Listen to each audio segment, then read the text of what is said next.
Alright, well here they are. My dual Legacy Decapods. I got two of the short tender ones. Not even sure I want to unbox these after going through what I went through with the L1s there. But we're going to do it anyway. Alright.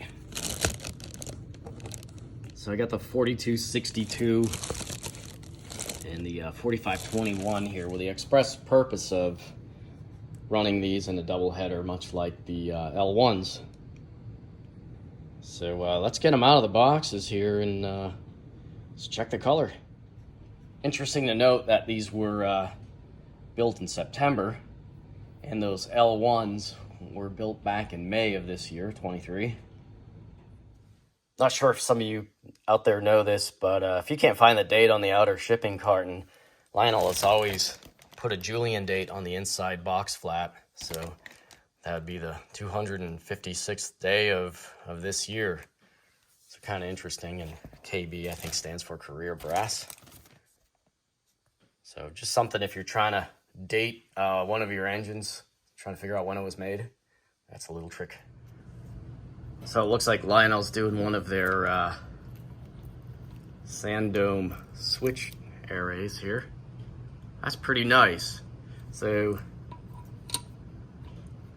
kind of a neat feature, and they kind of did the seam on these pretty nicely. They kind of followed the contour here of the boiler instead of slashing it straight across. So I commend them for that. It's looking pretty good. Anyway, the engine here sits real nice and proper.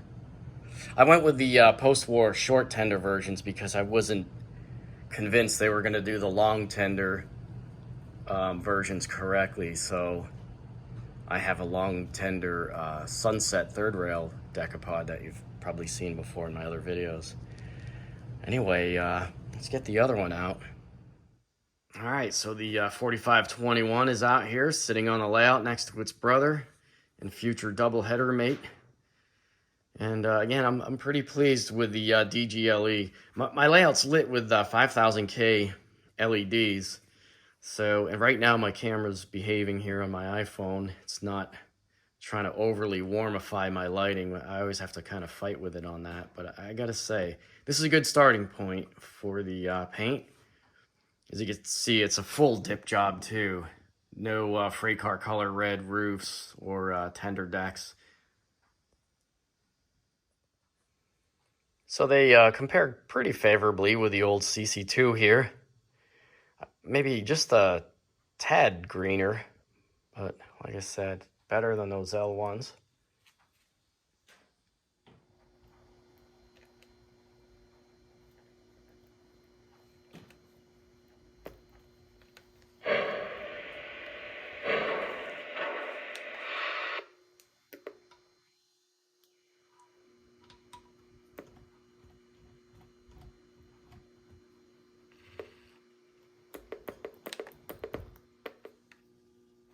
Well, how short-lived. I seem to have some kind of short here. Something's going on. What the heck's going on? All right, so I don't know if you saw what was going on with the 4262, but right out the gate here, the sounds kind of died on me, and I'm tracing it out. There's nothing wrong with these boards. There's no scorch marks or anything like that. I think we actually are not picking up ground from these trucks. So they come up through this lug, but if you see this screw here, kind of sits on top of this nylon insulator for the pickup roller. So I didn't have any continuity at all from one truck to another on the wheels and the axles to the frame. So you saw when it was touching the locomotive, it was grounding through the drawbar, and that's why it was sparking. Anyway, I backed that screw out, took it out, and put it back in there and reefed it pretty good. And now I've got ground getting picked up through that lead. So I'm gonna have to do that to the front truck too, because currently that one is not getting any ground. Oh boy. All right, well, I got 4262 making sound now. For some reason, we just had a bad ground on that tender. So I just kind of inspected all the leads and redressed them, really. So, oh, anyway, that's that. I'm gonna put the big fat coupler on just to do a maiden run double header.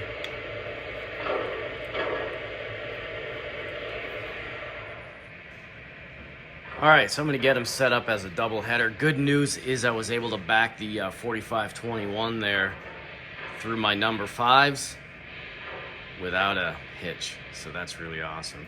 Let's move out 4262 here.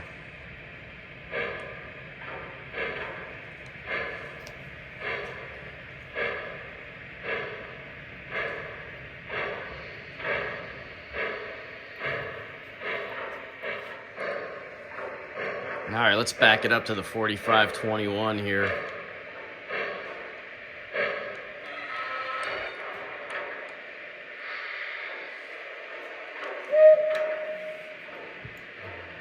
I think it's pretty good looking double header, I think. So let's set this up.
All right, as you can see, we've got a train hooked up. Let's take it for its maiden run.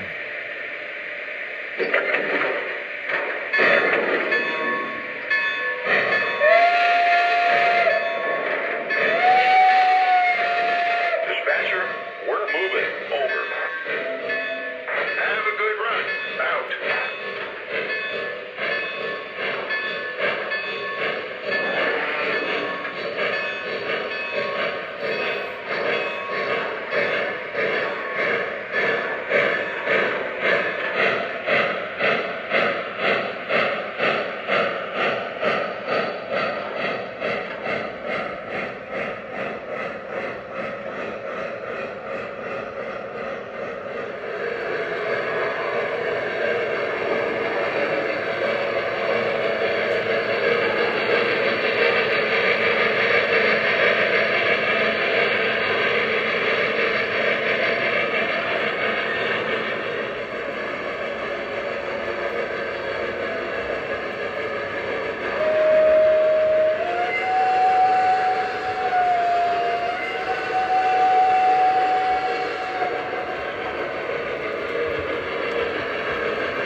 Okay, so that was a pretty successful and dare I say, uneventful maiden run. Kind of what I expect from brand new Lionels. I think they're running properly and they look good. So let's take a closer look at them. So first of all, I'm pretty pleased with the color, especially after the L1s. I think this is much more acceptable. Still a bit green, but as you can see, my camera right now is showing this to be quite a bit darker from the L1s, if you can remember what they were looking like. And I'd have to thank some train friends of mine, Neil and Stephen Shore, for bringing the color complaint directly to someone at Lionel. And they must have just got them in the nick of time, because there's only like about a 4 or 5 month spread between these and the L1s. And I think these came out much nicer looking. So as you may or may not know, these are ex-MTH tooling, and I think Lionel did a pretty good job on the fit and finish. Besides, the color, tone, general shade, it's applied nice and evenly. All the deco is intact. I've heard stories of people getting these engines with missing builder plates and things like that. Pretty fortunate everything seems to be in place on here. And over the years, I've sought out the die-cast MTH I1s, but I never could find one at a price I wanted. So I have a couple of Sunsets. We'll take a look at those in a little bit to compare. But generally on some MTH, they did a pretty good job on boiler shapes, especially beneath the running boards, where Lionel has some that have a really obvious sort of curtain effect. This is a very pleasing boiler shape below the running boards, and I hope when I get to weathering I remember to shade under here pretty good and dry brush some of these air pump details out. So my only complaint with some of the MTH tooling of the day was their running boards are fairly thick, and I'll pull up my Sunset third rail here just to compare. That's such a minor quibble though. I mean, it's pretty good. I mean, it's kind of a jaded O-gauger, it's things like big LED leads coming out of a hole in the boiler, oversized, obvious screws holding detail parts on, but it's pretty forgivable on this model. I'll go ahead and roll up this short tender third rail I1 Decapod from, I think, mid-90s.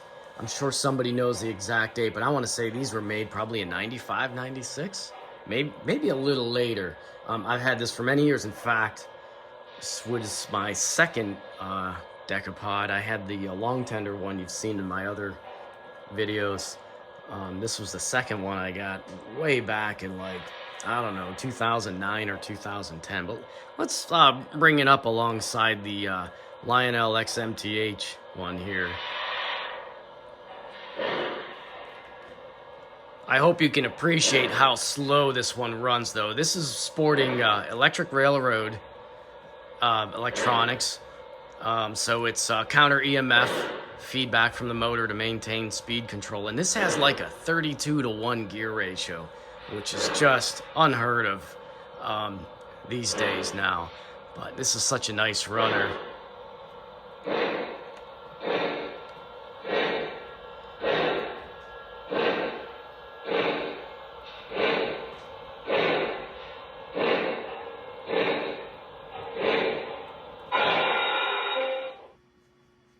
So as you can see, I think the Lionel compares pretty favorably to a vintage brass model. There's a few things on here that's actually missing on the Sunset, like this step coming up here. I mean, that's a long leap.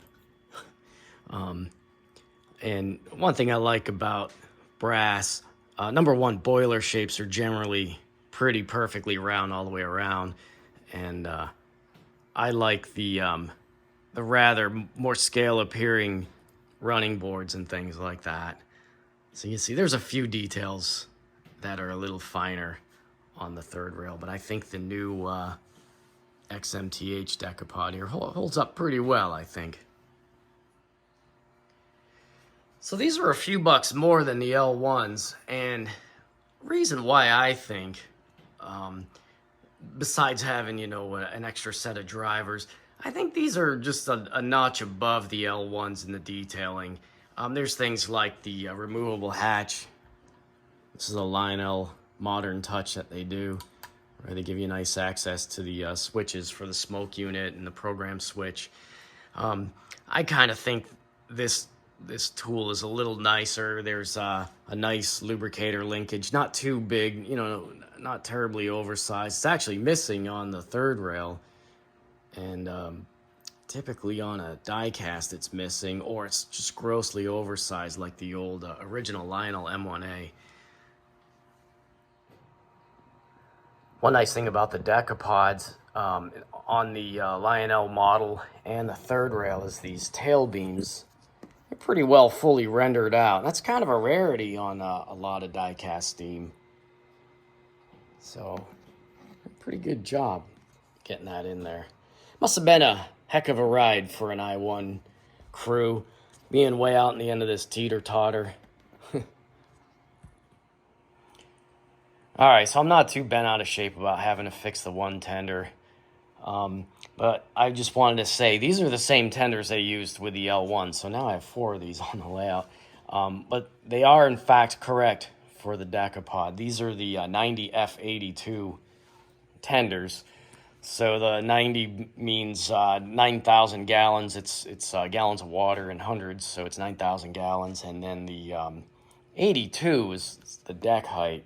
So that's what that means. So the L1s were supposed to get like a 75-inch deck height, but whatever. For what those cost, they were fine other than the decoration and running gear issues. I do like the sounds on these engines, just like the L1s. I believe these may be my first Lionels with this particular chipset that they're running in the tender. There's no provision for a battery. We'll see that later when I get into putting the Cadies on. But these don't seem to drop out of my layout at all. And I do have some long gaps in my number 5 crossovers, and I haven't had much issue with the L1s nor with these.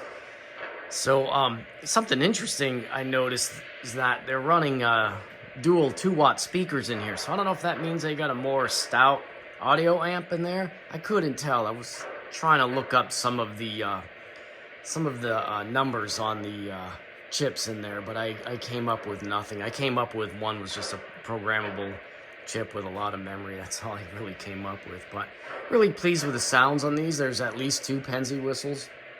There's kind of like the kind of Penzie like peanut whistle, and then the sort of 3 chimes. So, and I think either one of those choices would be correct for these engines.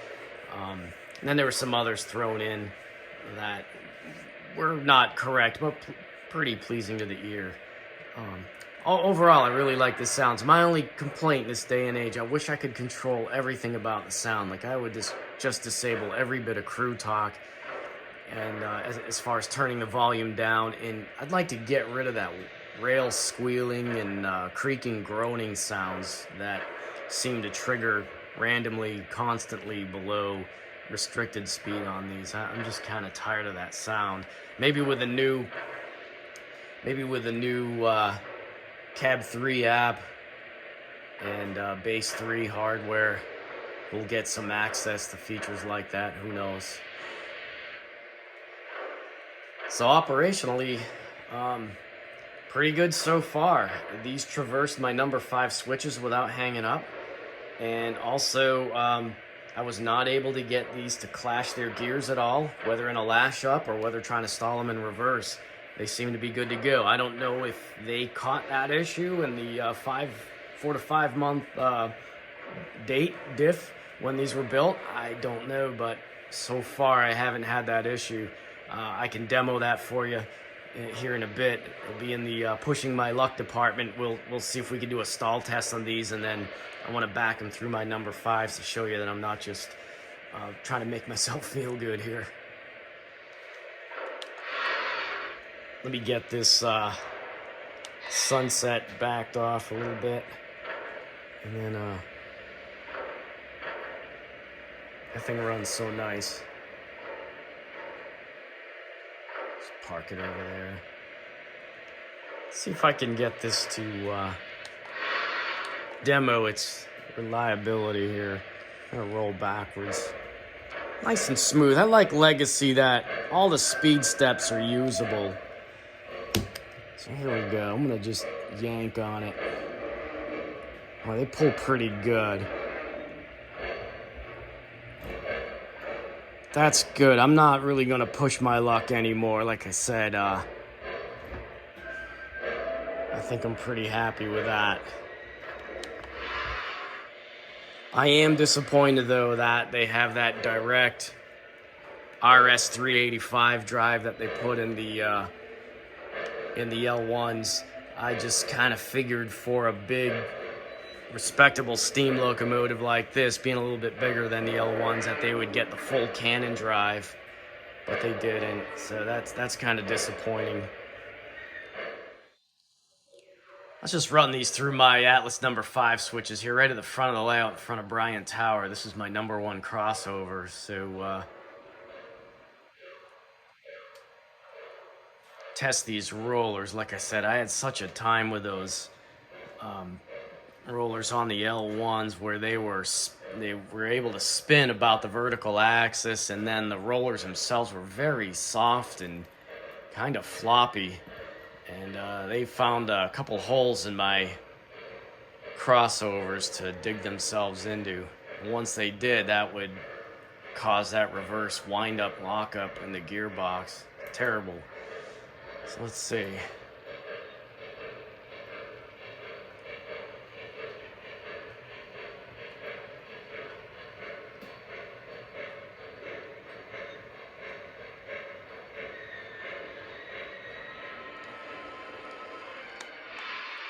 All right, let's try going backwards through here.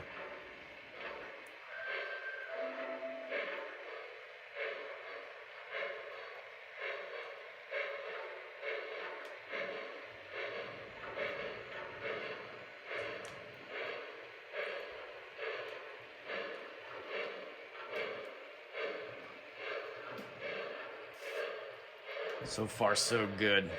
I really like 10-coupled steam locomotives, as you can tell. I've got several Penzi examples of J1s, and now I got 4 Decapods. N1 kicking around here somewhere. And then, of course, I've got a Big 6, and I've got a Santa Fe 5011 class. I just think they ride so well. So these went right through without finding anything to hang up on, so I think we're in good shape.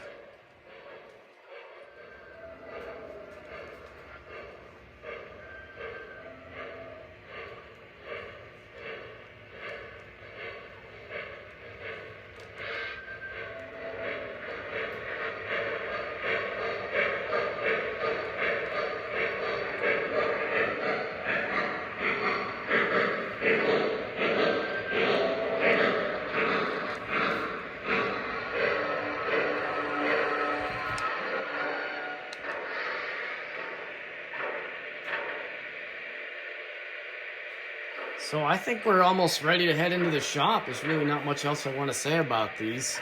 I'm going to set up the tenders with my own printed Katie adapters because I didn't like the ones Lionel sent, and probably just get these ready for weathering. So I mean, this might be, even though there's 2 of them, this might not be a real long stay in the shops, which is kind of cool. I'm really looking forward to just enjoying these like I should have with those L1s.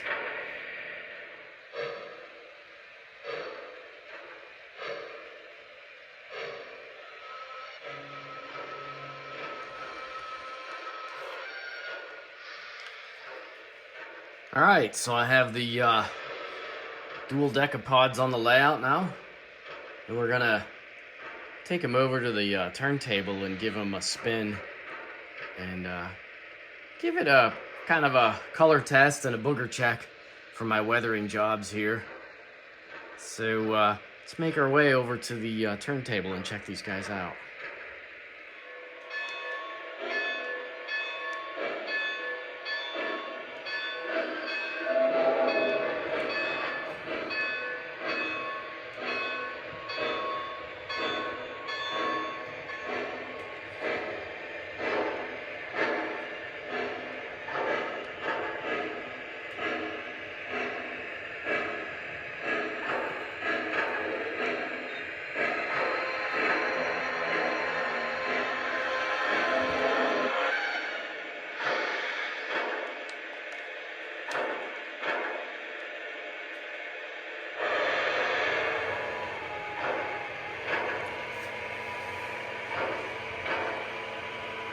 think the darker green has lent itself well to this weathering job.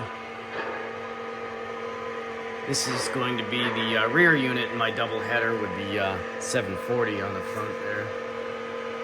And I don't see anything I missed.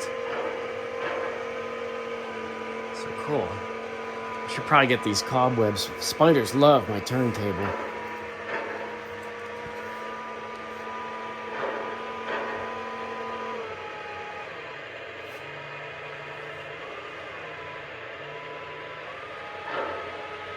Alright, I'm going to send this one forward and we'll build the double header on the outside of the yard here.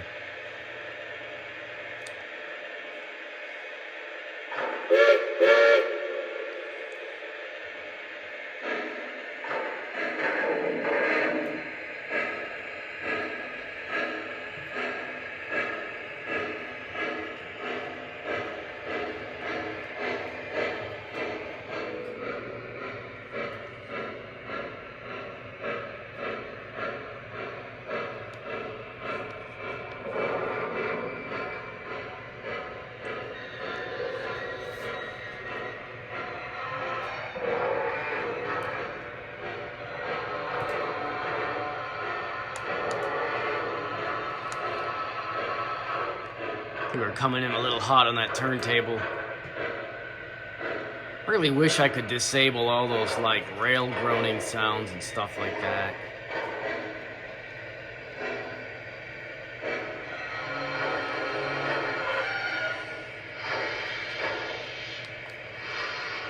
Maybe you can when they finally release their cab 3, bass 3, whatever.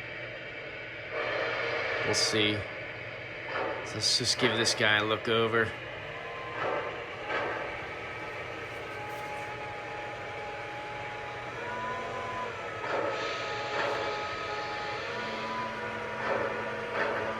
I didn't go too crazy on the weathering on these.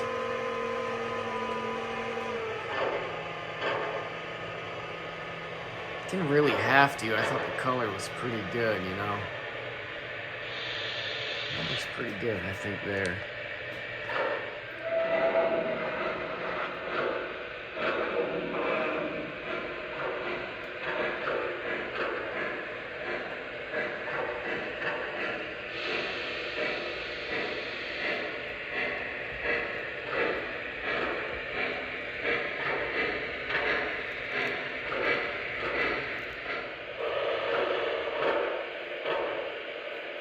Just a quick poser shot here. I was thinking this might be the still for the video thumbnail. Here's my third rail, M1A, sitting there.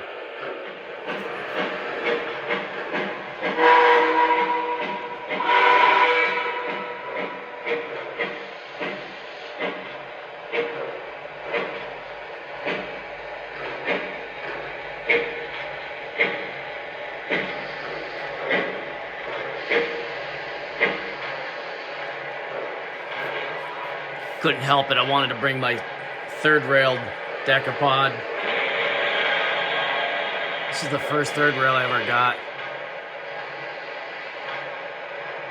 Just thought I'd have it join the party here before sending these off. It's a cool engine.